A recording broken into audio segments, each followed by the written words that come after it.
Bonjour, bienvenue dans Science or Not Science. Alors nous avons vu des exemples de sciences pathologiques et il est intéressant d'étudier une série de contre-exemples, c'est-à-dire des situations où il y a eu des erreurs, qu'on fait un certain buzz et qui, en définitive, n'entrent pas réellement dans le cadre des sciences pathologiques. Un des exemples dont nous avons déjà parlé, c'est le cas de l'expérience Opera. Une expérience qui avait pour but d'étudier un certain nombre de propriétés des neutrinos. Et où, au départ, lors de la calibration de l'expérience, ils ont trouvé le résultat anormal de neutrinos qui allaient plus vite que la lumière. Ce qui aurait impliqué que la relativité est fausse. Alors, cela enclencha plusieurs courants. D'abord ceux qui étudiaient les conséquences, c'est-à-dire tout de suite réfléchir aux aspects théoriques qu'impliquerait une telle découverte. Et ceux qui plutôt se penchèrent sur l'expérience afin d'éventuellement trouver des erreurs, des anomalies. Deux anomalies furent effectivement trouvées, une concernant une horloge atomique et une autre concernant une soudure de fibre optique. Ça introduit des différences en nanosecondes, en milliardièmes de seconde, mais qui correspondaient exactement à l'anomalie mesurée. Et les neutrinos, à ce moment-là, rentraient dans le rang. Des reproches furent faits aux scientifiques d'avoir annoncé ce résultat, mais en fait, ces reproches étaient malvenus. Parce que, premièrement, ils n'avaient pas publié un résultat erroné. Ils avaient simplement soupçonné une erreur, cherché, et vu la complexité de l'expérience, n'avaient pas réussi à trouver où pouvait être cette erreur. Ils avaient donc fait une conférence de presse afin de solliciter la communauté scientifique pour les aider à chercher la source de l'anomalie. Mais cela a suffi pour provoquer un énorme boom médiatique avec des journaux publiant en gros titres « La relativité d'Einstein est fausse » ou « Einstein s'était trompé », etc. Le buzz fut énorme. Mais les chercheurs en eux-mêmes avaient agi tout à fait correctement. Donc il ne s'agit pas ici de sciences pathologiques, mais plutôt d'une dérive médiatique. Les médias se précipitant tout de suite sur ce qui est spectaculaire, parce que ça fait vendre. Un autre cas où des chercheurs étudiaient le rayonnement fossile, donc ce rayonnement émis au tout début de l'univers et qui baigne tout l'univers qui nous entoure, et qu'ils annoncèrent avoir découvert des traces de ce qu'on appelle les ondes gravitationnelles primordiales dans des modes dits modes de type B, qui sont des polarisations particulières du rayonnement fossile. Très rapidement, des chercheurs ont dit « Oh là, attention !» parce que les poussières contenues dans le disque de notre galaxie peuvent provoquer le même genre de signature, le même genre de phénomène. Très rapidement, ils ont vérifié et ils m'ont dit « Ah ben oui, vous êtes. C'était pas des ondes gravitationnelles primordiales, c'est bien l'effet des poussières galactiques. » Donc il y a eu une erreur d'interprétation. On ne peut pas non plus ici parler de sciences pathologiques, car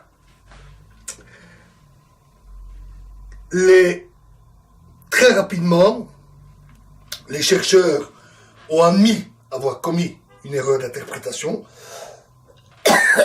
et très rapidement l'erreur fut corrigée.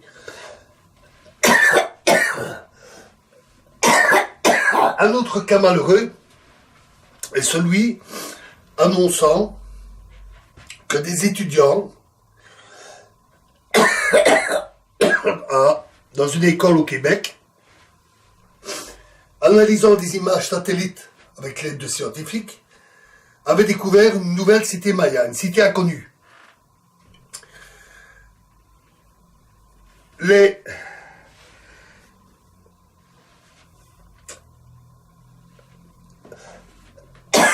Lorsqu'on m'a soumis à cette nouvelle, j'ai été vérifié et j'ai constaté qu'on retrouvait l'information dans des dizaines de journaux, y compris des journaux qui ont pignon sur rue, de grands journaux, et que le texte qui décrivait la nouvelle était strictement identique au mot près partout.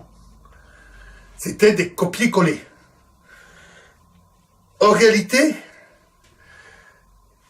quand on a vérifié, d'une part, avec d'autres images satellites, il n'y avait rien à l'endroit proposé. De plus, on a très vite su que les étudiants en question ne cherchaient pas une cité maya et qu'ils participaient simplement à un exercice fictif d'analyse de photos satellites avec l'aide de scientifiques. Et malheureusement, des journalistes qui étaient venus leur rendre visite ont eu une présentation de cet exercice et ces journalistes faisaient partie malheureusement d'un tabloïd québécois avide de sensationnalisme et qui montèrent cette affaire en épingle et publièrent cette soi-disant découverte. Et comme des grands, tout le monde a recopié l'information, copié-collé, sans vérifier. Donc ça a vite été rectifié. Et heureusement, parce que une telle fausse information aurait pu être très néfaste pour ces étudiants et pour les scientifiques qui avaient donné leur crédit à ces étudiants. Heureusement, il n'en a rien été. Les coupables, c'est évidemment le tabloïd qui a publié une fausse information. Mais on peut dire aussi que les journaux, les grands journaux y compris, ont commis une erreur en recopiant l'information sans la vérifier. Il ne s'agit donc pas de science pathologique, il s'agit vraiment d'une dérive de l'information instantanée. Informer, vite, sans vérifier.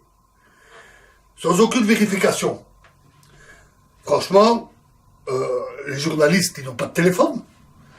Ils auraient pu ne fût-ce que passer un coup de fil à l'école en question pour avoir l'une ou l'autre information complémentaire et pour confirmer l'information, la recouper. Bien non. Même pas un coup de fil, on publie. C'est franchement, de ce point de vue-là, on peut vraiment dire que pour ce qui est des médias, nous vivons une triste époque où on a vraiment institutionnalisé la rumeur et où l'important est de publier au plus vite sans se préoccuper de la véracité des informations. C'est bien dommage. Voilà, donc nous en avons fini maintenant avec la science pathologique et nous allons parler un peu de la pathascience et du nawak, le nawak. Donc le n'importe quoi. Parce que en dehors des pseudosciences et des sciences pathologiques, il y a aussi une véritable pluie de théories complètement fantaisistes que l'on retrouve un peu partout, d'ailleurs à toute époque. Et on retrouve ainsi des théories complètement folles. Alors, la plupart de ces théories ont pour auteur des amateurs qui ne maîtrisent pas réellement les domaines scientifiques en question. Leur seule source d'information sont la vulgarisation ou quelques articles de journaux plus ou moins précis sur la question, plus ou moins spécifiques ou détaillés. Le discours que tiennent ces amateurs n'a de scientifique que le nom. Et l'usage des termes scientifiques montre qu'en fait, ils ne comprennent pas vraiment le sens, ou qu'ils le comprennent très mal. Ils comprennent très mal le sens des termes scientifiques qu'ils emploient. Et leur discours est d'ailleurs toujours très qualitatif, très rarement quantitatif. Et combien de fois avons-nous insisté sur l'aspect quantitatif et son importance? Parfois même, certains de ces travaux contiennent des mathématiques, souvent assez simples d'ailleurs, se limitant à l'algèbre qu'on voit à l'école. Mais ces développements mathématiques, pas toujours justes, ils sont toujours sans aucun réel support expérimental ou des résultats expérimentaux très maigres, mal interprétés, mal analysés. On trouve souvent dans ce genre d'études beaucoup d'erreurs de logique, alors que les auteurs souvent invoquent la logique et le raisonnement logique. Comme si le fait de dire que le raisonnement est logique était une garantie de qualité de ce qu'ils disent. Comme s'ils avaient vraiment besoin de justifier ce qu'ils disent en disant c'est logique. Alors que souvent ça ne l'est pas. Évidemment, de leurs travaux, pas de traces de vérification expérimentale. Et bien souvent, ce qu'ils décrivent, ils le font en mode croyance. Ils croient en ce qu'ils disent, même s'ils n'ont pas de développement rigoureux, ou plutôt, il n'y a que eux qui voient de la rigueur dans ce qu'ils font. Bien souvent, les auteurs de ce type d'études refusent les critiques, quelle qu'en soit la nature. Ils refusent les remises en cause, tout en associant leurs critiques et la science en général, en les accusant de leur propre travers. C'est-à-dire en accusant les scientifiques d'être dogmatiques. Nous avons vu combien c'est faux. Alors qu'eux-mêmes, de par leur croyance dure comme fer en leur fausse théorie, ils font preuve de dogmatisme. Souvent, on voit pointe des idées conspirationnistes dans leurs propos. Leurs propos sont aussi parfois vaguement teintés de philosophie, avec lequel ils essaient de justifier leurs idées. Le niveau de philosophie est d'ailleurs aussi très, très faible. Il est très fréquent aussi que les auteurs de ces travaux refusent de consulter tout autre travaux dans leur domaine.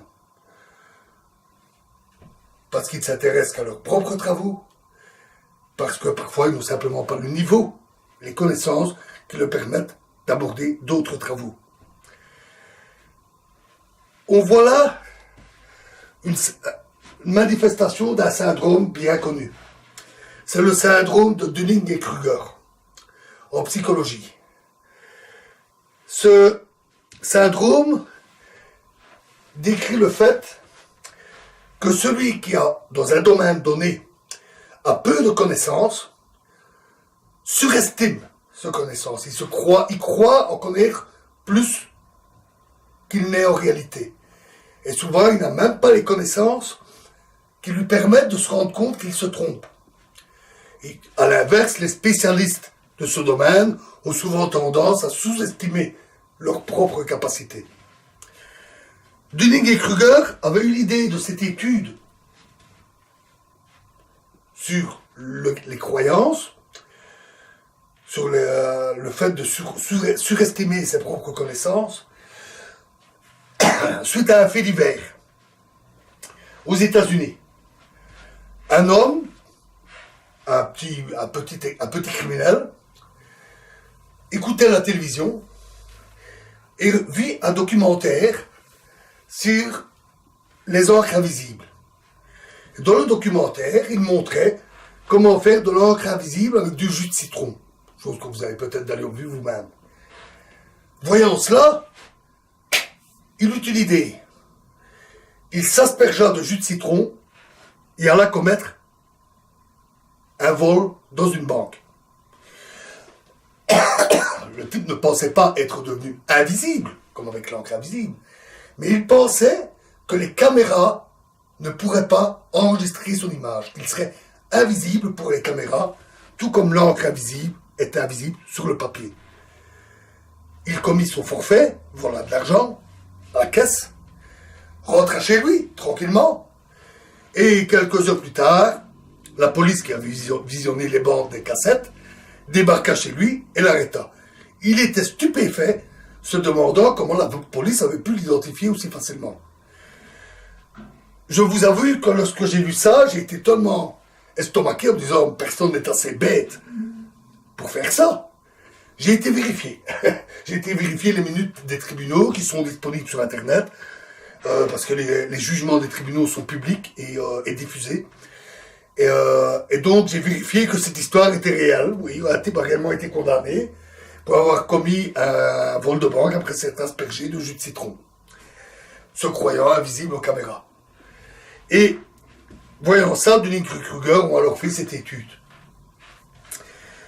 Il faut savoir que l'effet Dunning et Kruger, nous en sommes tous victimes. Parce que nous sommes tous des ignorants dans toute une série de domaines. Personnellement, je ne connais rien à la chirurgie. Je ne connais rien à la préparation de la cuisine chinoise. Je suis une buse en menuiserie ou en plomberie ou d'autres bricolages manuels. C'est pas mon truc, le manuel. J'ai pas la main verte. Il y a beaucoup de choses que j'ignore. Je serais incapable de danser un tango ou un charleston. Donc il y a beaucoup de choses que j'ignore, que je ne sais pas, que je ne sais pas faire. Et le fait est que dans tous ces domaines sur lesquels on a peu de connaissances, nous avons tendance à surestimer nos connaissances. Leur connaissance, pardon. Il suffit d'ailleurs d'écouter autour de soi. Il y a des actualités. On parle de guerre, on parle d'accidents d'avion. Écoutez les gens parler.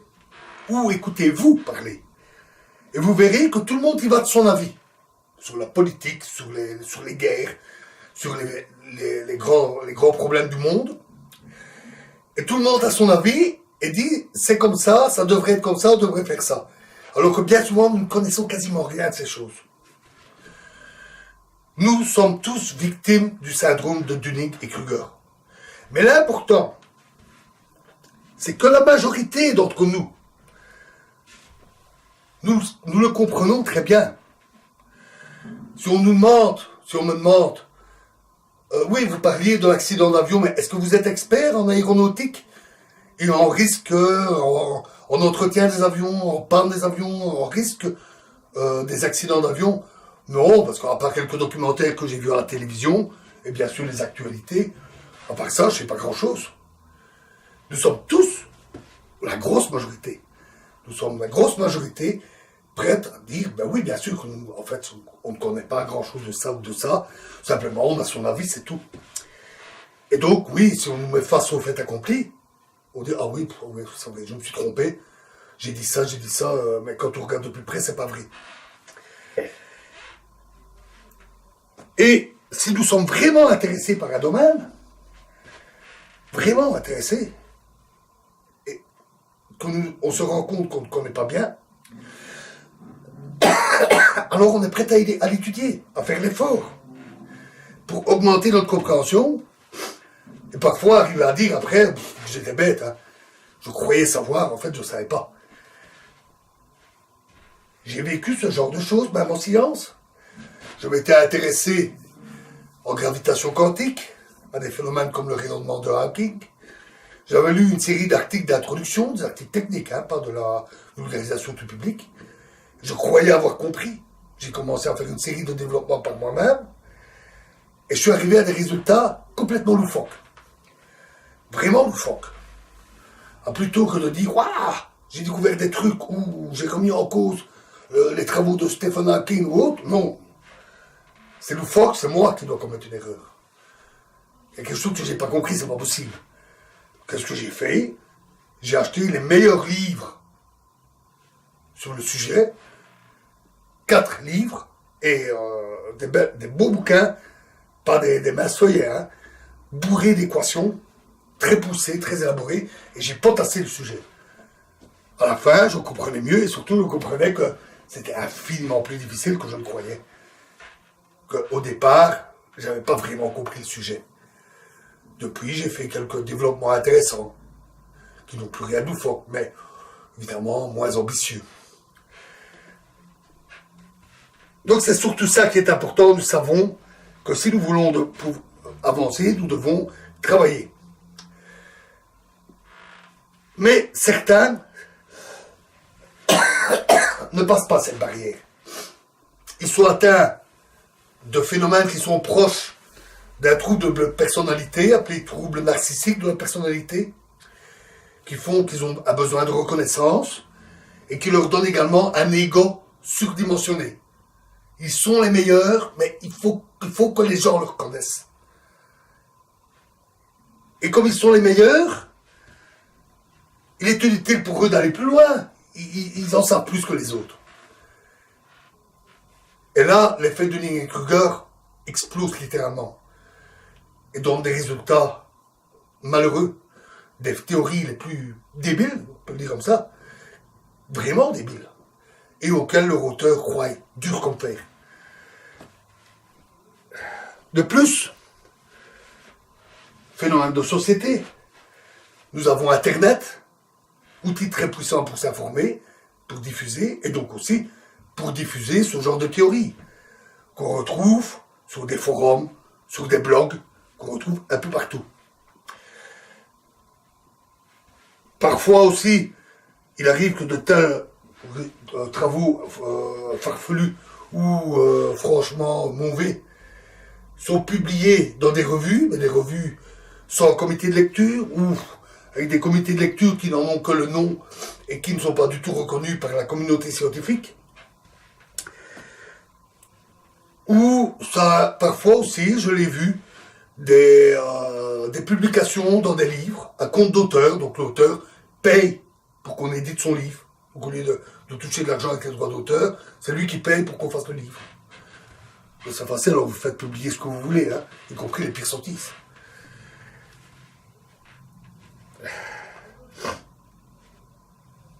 Alors, tous ces résultats complètement yo-yo sont traités par les spécialistes de grand n'importe quoi, ou parfois, de manière gothique, nawak, ou n'importe nawak, ou porte nawak. On le traite aussi parfois de patascience. Là, par analogie, avec les parodies que nous avons vues, la patascience parodique, mais qui ici qualifie de manière péjorative des travaux qui sont réellement des absurdités totales. On le traite parfois aussi de gloubi-boulga, ou de même pas faux. C'est-à-dire que c'est tellement débile qu'on ne peut même pas dire que c'est faux. C'est simplement absurde.